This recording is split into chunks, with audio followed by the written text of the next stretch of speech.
الحمدللہ رب العالمین والصلاة والسلام علیکہ یا صفوۃ الانبیاء والمرسلین اما بعد فقد قال اللہ تبارک و تعالی فی کلامہ القدیم والفرقان العظیم اعوذ باللہ من الشیطان الرجیم بسم اللہ الرحمن الرحیم الا بذکر اللہ تطمئن القلوب وقال النبی صلی اللہ علیہ وسلم الا وان فی الجسد مضغة اذا صلحت صلح الجسد كله واذا فسدت فسد الجسد كله الا وهي القلب وقال المہدی الموعود علیہ الصلوۃ والسلام آمدن بندہ بر دل ہاشدہ است نہ بر کسوتو نہ بر گفتار صدق اللہ العلی العظیم وبلغنا رسول النبی الکریم المہدی الموعود علیہ الصلوۃ والتسلیم۔ سامعین و سامعات السلام علیکم رحمۃ اللہ وبرکاتہ۔ آج ہم دل کے اصلاح کے متعلق چند باتیں سماعت کر کے اپنے دلوں کی اصلاح کریں گے۔ دل کے تعلق سے رسول اللہ صلی اللہ علیہ وسلم ارشاد فرماتے ہیں کہ الا وان فی الجسد مضغة اذا صلحت صلح الجسد كله واذا فسدت فسد الجسد كله الا وهي القلب۔ سن لو، بدن میں گوشت کا ایک لوتھڑا ہے، جب وہ درست ہوگا تو سارا بدن درست ہوگا، اور جہاں وہ بگڑا تو سارا بدن بگڑ گیا، اور وہ ٹکڑا ہے آدمی کا دل۔ تو معلوم ہوا کہ جب ہمارا دل پاک ہوتا ہے تو سارا جسم پاک ہوتا ہے، اور اگر دل ناپاک ہوتا ہے تو سارا جسم بھی ناپاک ہوتا ہے۔ آج ہمارے دلوں کو پاک و شفاف رکھنے کی ضرورت ہے، کیونکہ یہ وہی دل ہے جس میں خدا رہتا ہے، لیکن آج ہمارے دلوں میں خدا نہیں بلکہ خودی بھری ہوئی ہے۔ دوسروں کے تعلق سے حسد، بغض، عداوت، تکبری، کدورتیں بھری ہوئی ہیں۔ جب ہم ایک پیالے میں پانی پینے کے لیے پاک و صاف برتن کو استعمال کرتے ہیں، اگر اس میں کچھ غلاظت ہے تو اس پیالے میں ہم پانی پینا بھی پسند نہیں کرتے۔ تو اس طرح جب ہمارے دل کے پیالے میں دوسروں کے تعلق سے حسد، بغض، کینے، تکبری کی غلاظت ہے تو وہاں کہاں سے خدا کا گزر ہوگا۔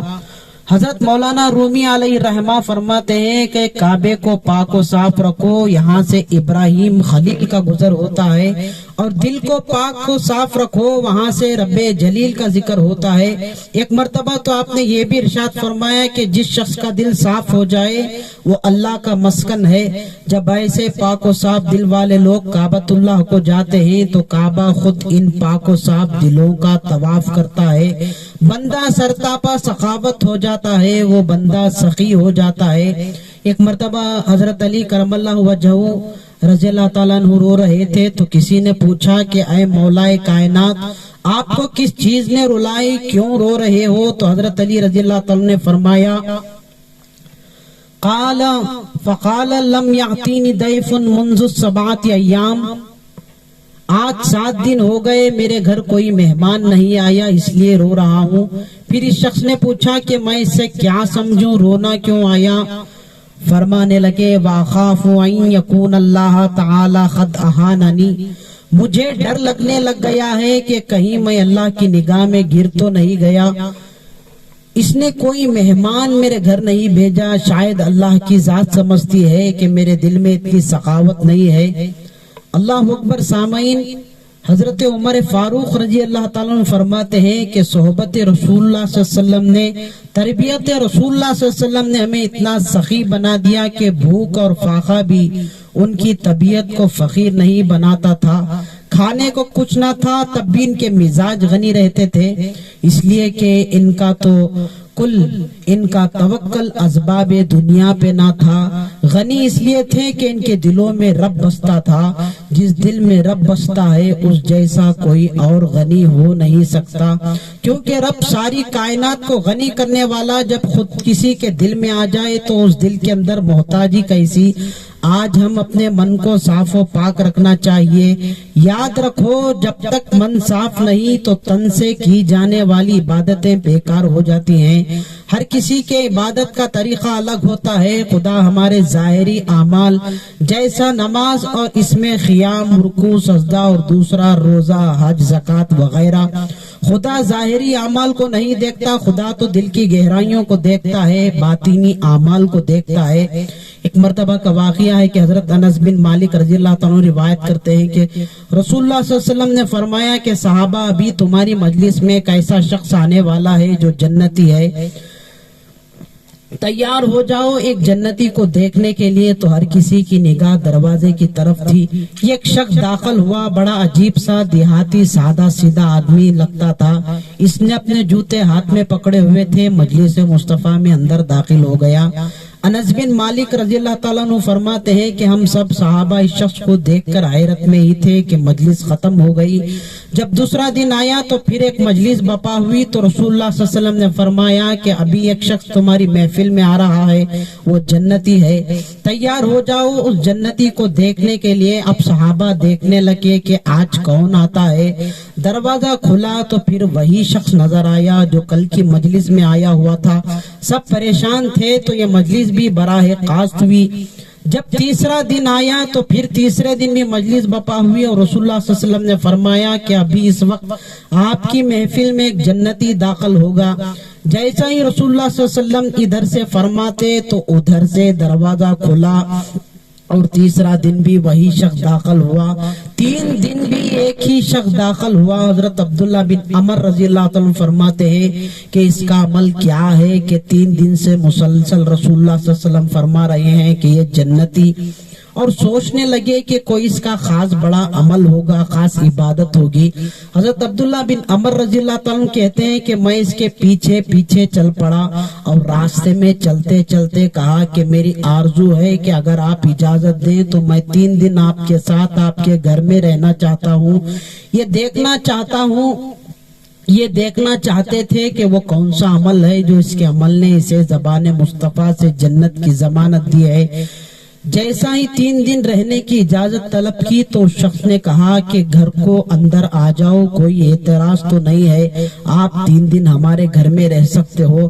حضرت عبداللہ بن عمر رضی اللہ تعالیٰ عنہ دیکھتے ہیں کہ یہ شخص گھر میں ہی عشاء کی نماز پڑھ کر سو جاتا ہے اور رات میں جب کرونٹیں بدلتا ہے تو بس سوائے اللہ اکبر کے کچھ نہیں کہتا، پھر صبح کی نماز کے لیے اٹھتا ہے اور باقی اپنے معمولات کو پورا کرتا ہے۔ حضرت پہلی رات بھی دیکھنے لگے کہ کہیں یہ ساری رات عبادت میں گزارتا ہوگا، خدا کی تسبیح و تہلیل میں گزارتا ہوگا، لیکن حضرت عبداللہ بن عمر رضی اللہ عنہ فرماتے ہیں کہ 3 راتیں 3 دن میں نے اس شخص کے گھر کوئی خاص عمل نہیں دیکھا، کوئی اضافی عمل نہیں دیکھا، اور کہتے ہیں کہ ہمیں اپنے اعمال بھی یاد آنے لگے تو اس کا عمل ہمارے عمل کے مقابلے میں ہلکا ہی دکھائی دینے لگا۔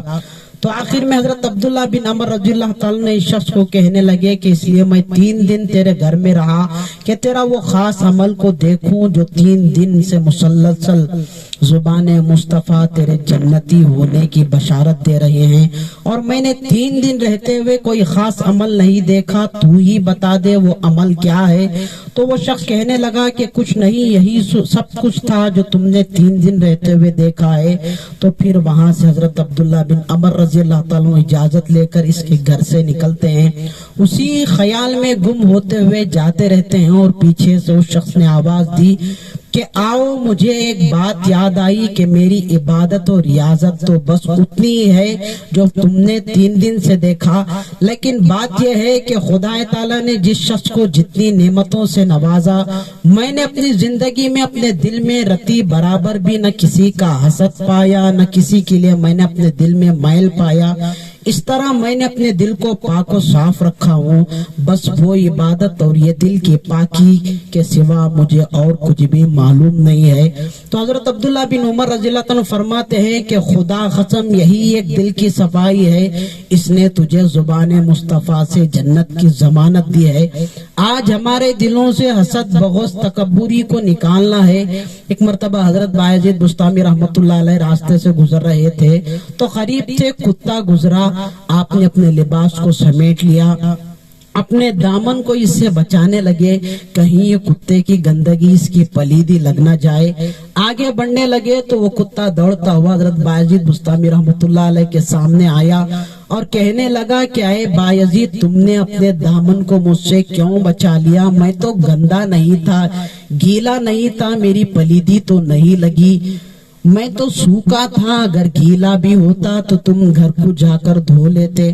کتا کہتا ہے کہ اے با یزید، پہلے اپنے دل کے اندر جو تکبر کی پلیدی ہے اسے پاک و صاف رکھو۔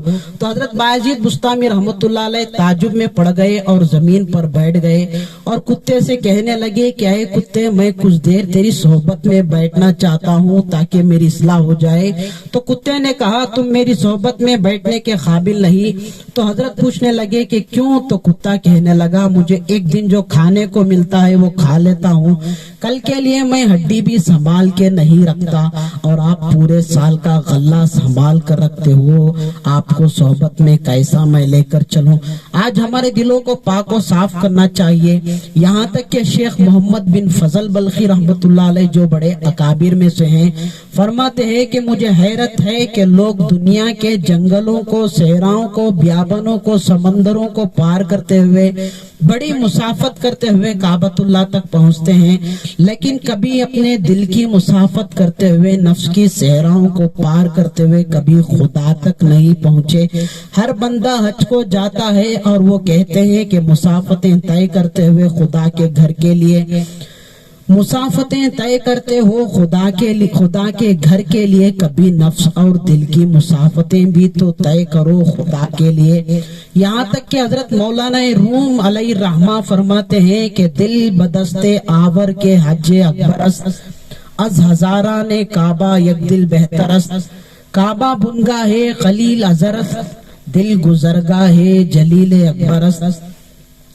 فرماتے ہیں کہ کسی کے دل کو خوش کر دو کہ یہی حج اکبر کے برابر ہے، ہزار کعبوں سے ایک دل بہتر ہے، کعبہ تو خلیل اللہ کے ہاتھوں سے بنا ہے، لیکن دل رب جلیل کی گزرگاہ ہے۔ حضرت مہدی موعود علیہ السلام کا بھی دنیا میں آنے کا مقصد جن کے دل مردہ ہو چکے تھے ان کو زندہ کرانا تھا۔ مہدی موعود علیہ السلام فرماتے ہیں کہ آمدن بندہ بر دل آشداس، نہ برگسو تو نہ بر گفتار، بندے کا آنا دلوں پر ہوا ہے، لباس اور گفتار پر نہیں۔ ایک مرتبہ مہدی موعود علیہ السلام نے صحابہ سے فرمایا کہ اے صحابہ، نفس کو مارنے کے لیے ایک تلوار دیتا ہوں۔ تو صحابہ نے پوچھا کہ میران جی وہ کون سی تلوار ہے؟ تو مہدی موعود علیہ السلام نے فرمایا لا الہ نہیں للہ تو ہے، یہی ایک واحد تلوار ہے جو تم اپنے نفس کو آسانی سے مار سکتے ہو۔ سامعین یاد رکھو کہ یاد رکھو کہ دل کے میدان میں بڑی جنگ ہوتی ہے، اس لیے کہ دل کبھی جسم کے پاس جاتا ہے تو کبھی روح کے پاس جاتا ہے۔ جسم کے پاس ایک الگ فوجی جن کو حسد، بغض، عداوت، مال، دنیا، عزت، شہوت، تکبری کے نام سے یاد کیا جاتا ہے، اور روح کے پاس ایک لشکر ہوتا ہے جس کو قرب الہی، عشق الہی، عشق مہدی، توکل، محبت، اطاعت رسول کے نام سے یاد کیا جاتا ہے۔ جسم دل کو اپنا جیسا بنانے کی بہت کوشش کرتا ہے تو دوسری طرف روح دل کو اپنا جیسا بنانے کی کوشش میں رہتا ہے، یہ دونوں کے درمیان جنگ کا معاملہ چلتے رہتا ہے۔ تو مہدی موعود علیہ السلام بھی جن کے دل جسم کی دنیا میں پھنس گئے تھے ان کو روح کی دنیا میں لانے کے لیے آئے۔ جب حضرت مہدی موعود علیہ السلام نے راجہ دلپت رائے کو قتل کیا تو دیکھتے ہیں کہ جب اس کا دل گر پڑا تو اس کے دل میں جس کی وہ پوجا کیا کرتا تھا اس کا عکس اس کے دل میں پائے۔ تو مہدی موعود علیہ السلام نے یہ دیکھ کر فرمایا کہ جب باطل کا اثر دلوں پر ایسا ہوتا ہے تو حق کا اثر کس طرح ہوگا۔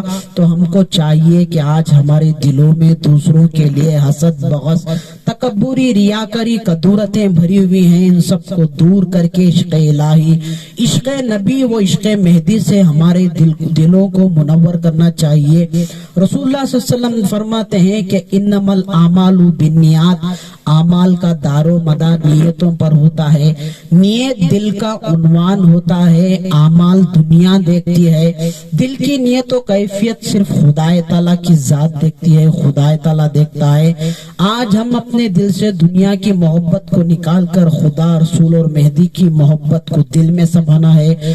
مولانا شمس تبریز علیہ الرحمہ فرماتے ہیں کہ میں نے بہت تلواریں دیکھی جو ایک کو دو کر دیتی ہیں، لیکن تعجب ہے مجھے اس عشق کی تلوار پر جو دو کو ایک کر دیتی ہے۔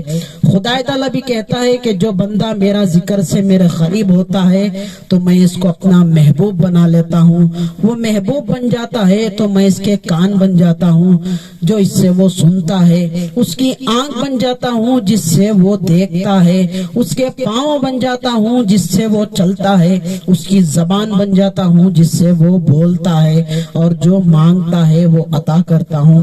یہ کیفیت اسی وقت ہی ممکن ہو سکتی ہے جب ہمارے نفس و دل کا تعلق صرف خدا تعالیٰ سے جڑا ہوا رہتا ہے۔ آج ہم کو ذکر خدا سے ہمارے دلوں کو پاک و صاف رکھنا چاہیے۔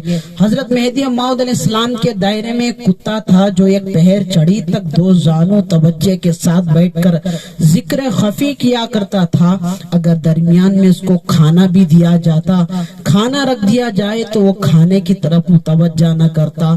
تو معلوم ہوا کہ خدا کا ذکر اس کتے کے اندر کتنا سمایا ہوا تھا کہ برابر دو زانوں پر خدا کا ذکر کیا کرتا تھا۔ جب ایک سائل نے مہدی موعود علیہ السلام سے دریافت کیا کہ میران جی ایمان کیا ہے، تو حضرت مہدی موعود علیہ السلام نے فرمایا کہ بندے کا ایمان ذات اللہ ہے اور تمہارا ایمان ذکر اللہ ہے۔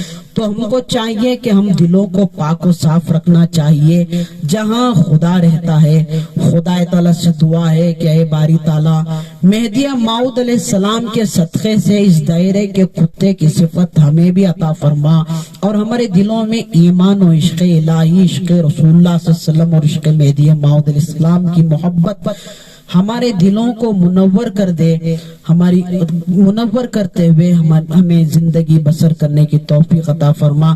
آمین ثم آمین، وآخر دعوانا الحمدللہ رب